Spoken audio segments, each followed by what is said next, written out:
All righty. My name's Jeanne. I'm at East Second Go Well, and I am the Connections Pastor here. And Leah right now is on her sabbatical. So we are doing this, and we're doing this together. First of all, I got to say, I'm not Leah. I'm Jeanne. And I don't ever want to step into her shoes, nor pretend that I can. And so over the next 12 weeks, 3 months, the version of Haven you'll get is through my lens, through my authentic self. And so please know that I'm excited to lead out in this way for a lot of reasons. One, I know I'm not alone. I think about the Haven retreat last fall when we had this, I don't know, there's maybe 40 or 50 of us went to this retreat, and the night before, Leah couldn't come, and boy, we were scrambling. It was like, But you know what? I realized at that retreat that you all made it happen. You all came together. You all brought your gifts and talents and served. And at that retreat, I realized a couple things. One, Haven is you guys. Haven is y'all. And two, that means we could probably do this without Leah, and she deserves a sabbatical. And so coming out of that at the beginning of, or at the end of last year, I proposed to the board that we allow Leah to have some time off, because serving this community during the pandemic, any pastor during the pandemic, it's hard. And for her emotional and spiritual health, I'm glad that our community has allowed her to have this time and space. And so in the email I wrote this week, that if we could commit to praying for her during her sabbatical, and praying for Haven and praying for each other, that would be awesome. I encourage each one of us as we go through this next few months that we do this, and we do this well. And with that said, if you all need anything, just reach out to Jenny or myself, or to each other. We're doing this together. One thing also I'll say as I lead is this term I'm embracing quite a bit this last week is I'm bivocational. So I serve here as pastor, but I also serve as a teacher in a school. And in my bivocational role as a teacher, I have learned that in the classroom, student-based learning is like magic to me. And so this morning we're going to do some of that. It might feel small group-ish as we do breakout groups, but I'm always amazed at what learning happens in small groups. I also know and believe that God, the divine, doesn't just speak through me. God, the divine, is present in each one of you and will speak through you to others. And so we'll be doing a little bit of that this morning. So if you haven't been a student in a while, and you're like, what do I bring? Bring yourself, bring your story, bring your open heart and ears, just to be together in small groups. So here we go. So today I had a talk ready to go about liberating spirituality.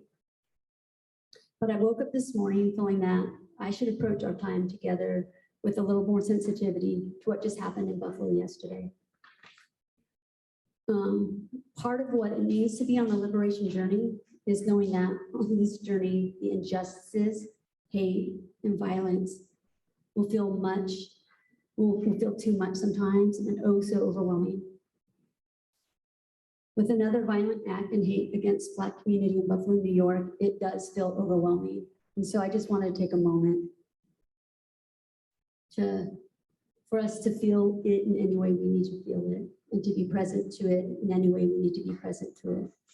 So we take a moment and just close your eyes. Take a deep breath in.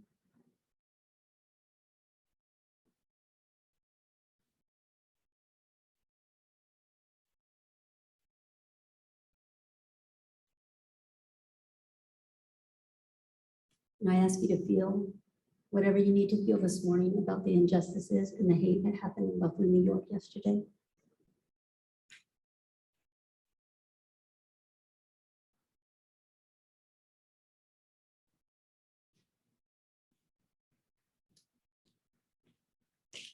And I ask you to hold space for the hope, wherever that might be, I'm not sure.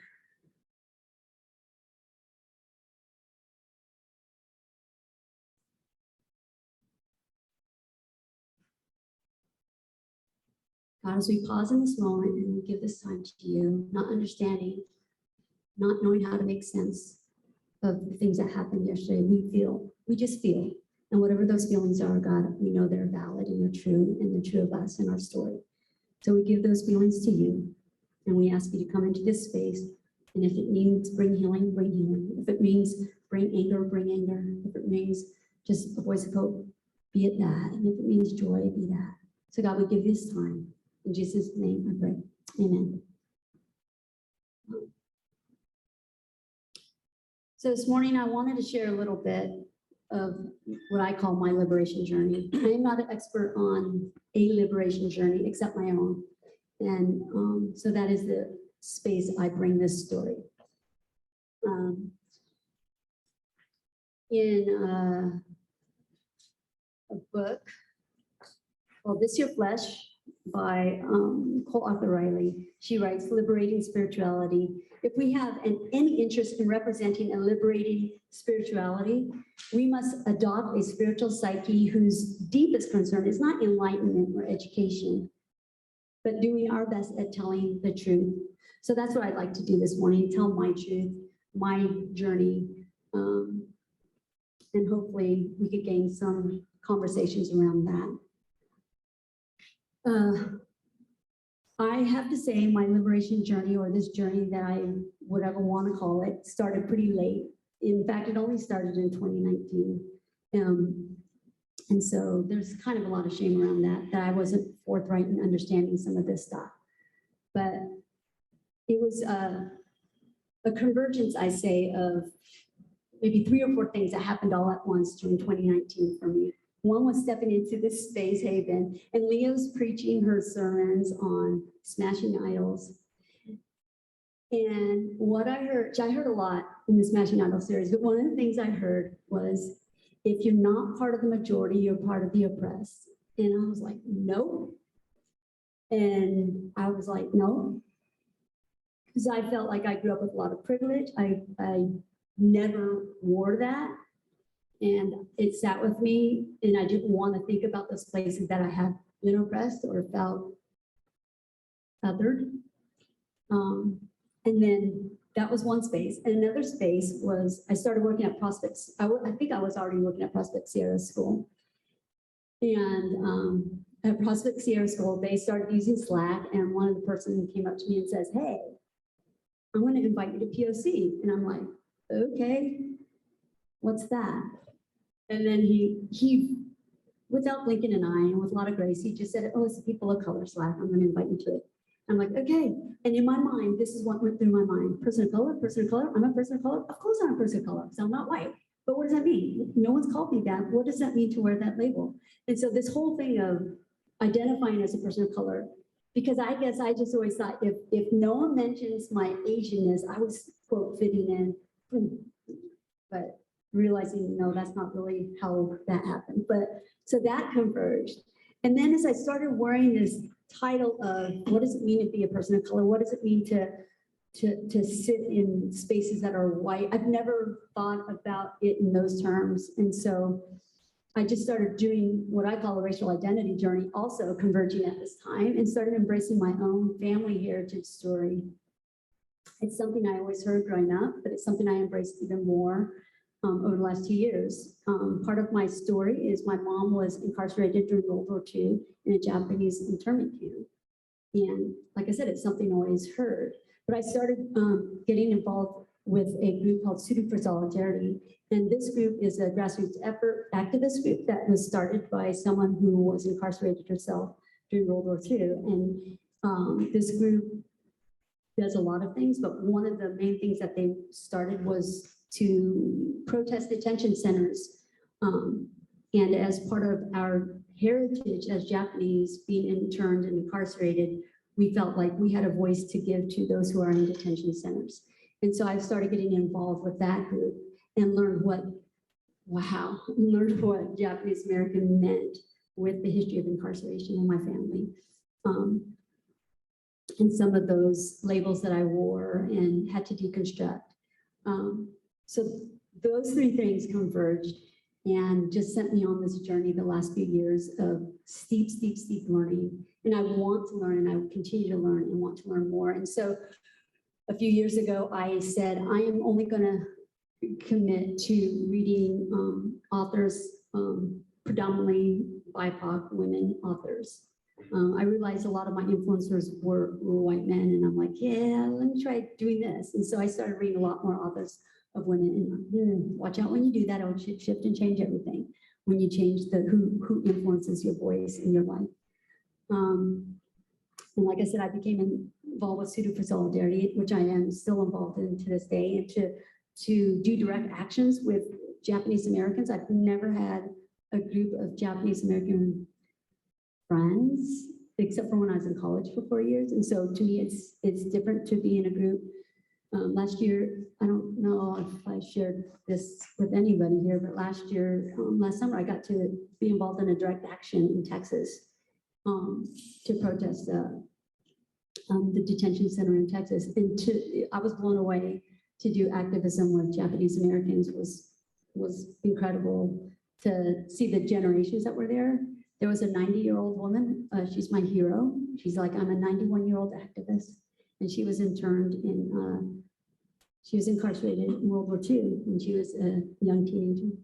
And so to know that that's part of my heritage, and to do that type of learning. And in school, at my school, there's always something to learn there with DEI.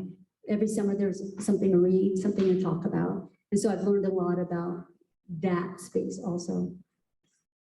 And then when it came to faith, it was hard. It was brutal to know that a lot of the ideologies that I held was from a white patriarchal place, which Leah talked about in her Smashing Idols. And so I found spaces for myself of faith. And maybe this is where the term liberated came from, because I joined a space called Liberated Together by Erna Kim Hackett. And it says this group is Liberated Together creates community for women of color, followers of Jesus, to explore liberated and embodied theology, decolonized approaches to social justice, and radical solidarities across ethnic lines. And I'm like, oh, I can do that. I want to do that. And so I found that space is a place of solidarity. And then another space, this is all during COVID, so all this stuff's online. And another space I found was Christina Cleveland. She had a course called Liberating the Mind, Body, and Spirit from White Supremacy. And she did a several-week session about radical identity development by Beverly Tatum, and just kind of walking BIPOC women and white women through those different identity phases. And so just doing a lot of learning. Of late, Christina Cleveland just came out with a book called God is a Black Woman, which we did a discussion on last month, which awesome discussion. And then this book is one of my favorites of the year. It's called This Here Flesh by Cole Riley. She is a creator of Black liturgies. And so if you ever follow her on Instagram, that's where that one comes from. And so that's a little bit of my journey. And I think about that term that I put out there, liberation. What does that mean? What does that look like? I guess at first I thought liberation meant like free, like when you get there, wherever there is, you have this lightness. I haven't gotten there yet, so it's not light. Hopefully, maybe someday. But what it looks like to me is, it isn't tied up in a neat bow. The liberation journey has been super, super hard work of self-reflection, of those places where just white supremacy and racism has showed up in my life. It's learning to change that narrative for myself and live from that place of whatever that is, liberation. But that's been a hard one too, changing the narrative theologically and racially for me. The hardest thing about the liberation journey, it's full of emotions, regrets, facing my own traumas and shame and a lot of self-blame. But it's a journey that I started a few years ago that has shifted everything, and I commit to it. So here's what we're going to do this morning. This is where our learning, your learning begins. We're going to use breakout space to continue the conversation of what this liberation journey can look like. If this term still seems a little removed from your experience, that's okay. I encourage you to lean in and stay curious. I believe we all have places in our lives we need liberation from, and we all have spaces to learn more about people's perspective. And so this morning, I'd like to do our breakouts this way. I have 3 different breakouts that you could choose from. Breakout 1, group 1 would be if you want to talk about, hold on, let me find, sorry. If you want to talk about or reflect upon your own liberation journey, and in this breakout group, you'll talk about it from the concept of an adventure in the wilderness, and there's kind of labels there to talk about the process, such as gathering research, bought the gear and ready to go, on the trail and lost and not liking the journey, or loving the wilderness and all its challenges. So if you want to talk about your own personal liberation journey, of what that looks like, whatever that looks like, that's breakout group 1. Breakout group 2 is if you want to imagine what a liberated spiritual community can look like here at Haven. If you want to have space to talk with different people, what that could look like and imagine. That will break out group 2. And this morning I came up with one more, breakout group 3. And this breakout will be if you want to reflect on the journey of a person of color.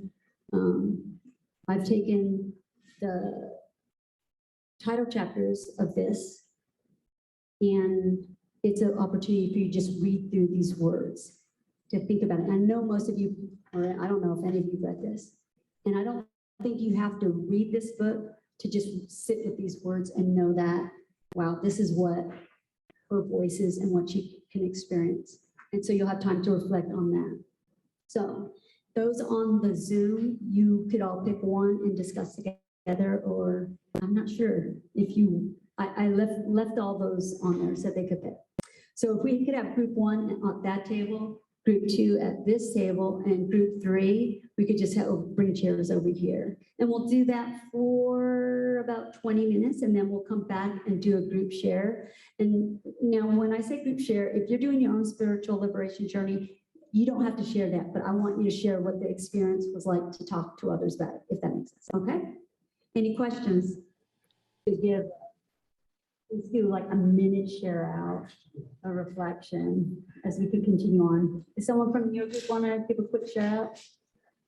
All right.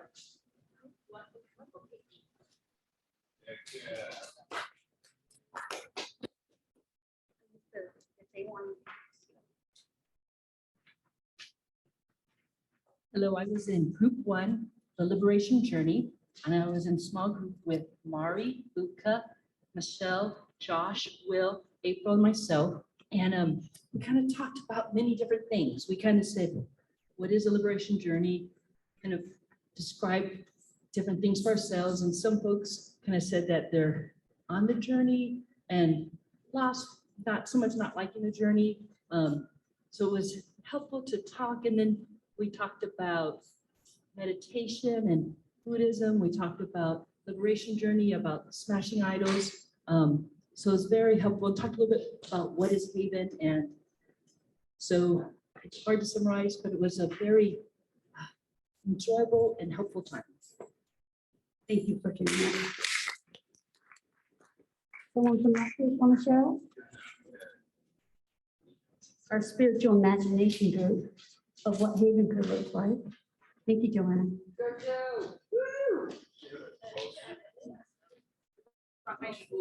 I brought my notes.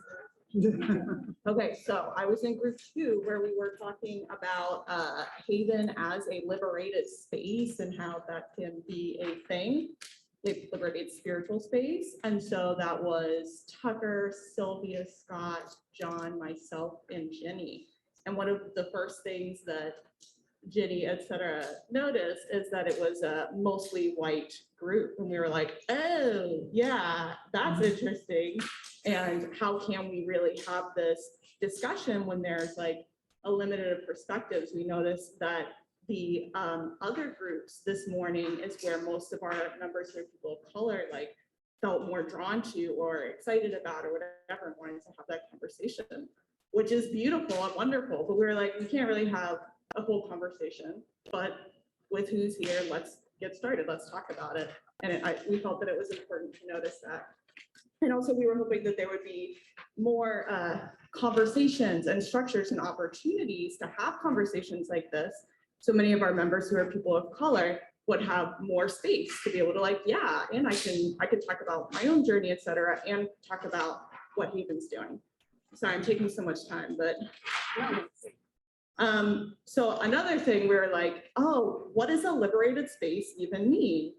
Was this like a definition that we were all supposed to know what it was, or were we all thinking different things? And yes, we were all thinking different things. And so we identified the need to kind of level set and have a baseline of like, what are we even talking about? And thinking about if someone who was just came in, you know, we don't know when people come to visit Haven, where are they at in their journey? Do they even know what this is? You know, what a liberated space is? Or are they way down in their own journey? So what we spent most of the time doing was going around and talking about what do we think that means? What does a liberated spiritual space mean? And they're really good things. So a couple things, women, people of color in leadership, people with disabilities, different abilities, LGBTQ, so that the message from the pulpit is reflective of everybody in the room, centering the experiences and perspectives of marginalized folks, and acknowledging that this is always like a continual growth and process. The work is never done. Also, that it's really important for us to have the ability to course correct. So if things feel less than liberated, that people can speak up. Also that we have affinity groups, so there's safety and vulnerability. That the faith and theology, like that it's decolonized and de-white supremacized because it's a spiritual liberated community. We also talked about, so this was kind of the end where things started getting kind of gnarly, and we're like, ooh, how does this all work together? Of like trust and respect, of like wanting a space where people who are not privileged can trust that the people in the room who are privileged are going to be decentering themselves. But also acknowledging like that's kind of the nature of privilege, is that it's not knowing. And so we can never actually totally prevent harm 100%. But having like accountability and open dialogue when it does happen, because it will. And that trust is earned, and it's not a destination, and this stuff is like always working in process. And you know, respect and having mutual accountability, we're all in this together. But it also kind of came up at the end of like having communication, like, but we also want to be able to say like, I don't trust you and I don't respect you, and having room for really hard conversations like that. And so how does this all work together and fit together? And having established ways for people to communicate with leadership if harm is done, even honestly. So anyways, it was a good conversation, and we would love to have more conversations like this with everyone in the room and not just the people at our table. Wow. Thank you, thank you, thank you, thank you. Does the online group want to share some of the discussion pieces? Oh, okay.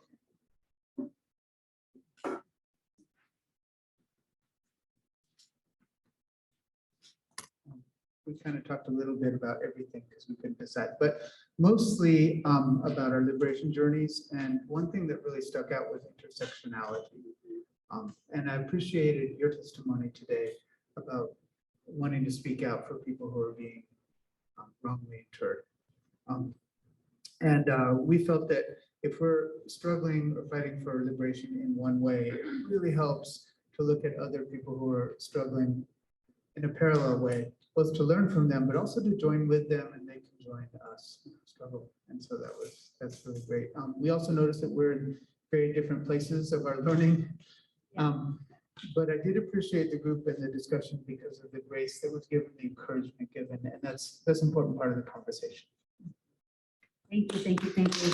In our last group, does anybody want to speak out?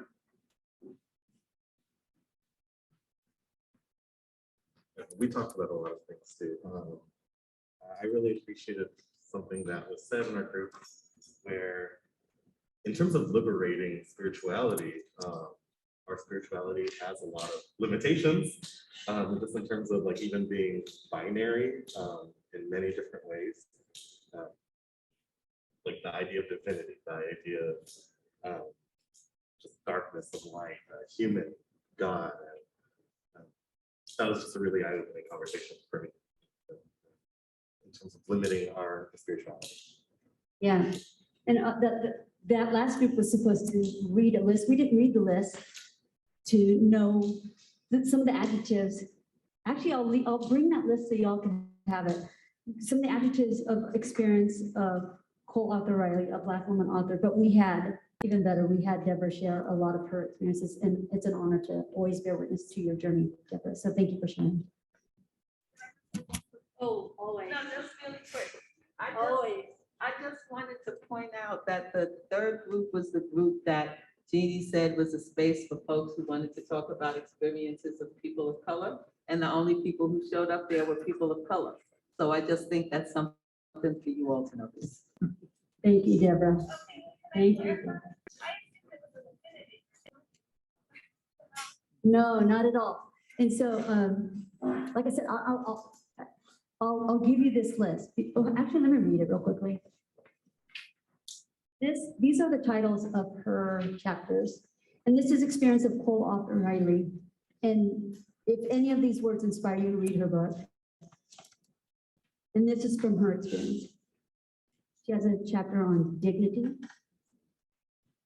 place, wonder, calling, body, belonging, fear, lament, that's my favorite one, read that one, rage, justice, repair, rest, joy, memory, and liberation. It's a beautiful, beautiful book, and I encourage you to read it. I thank you for this space and engaging in this conversation this way.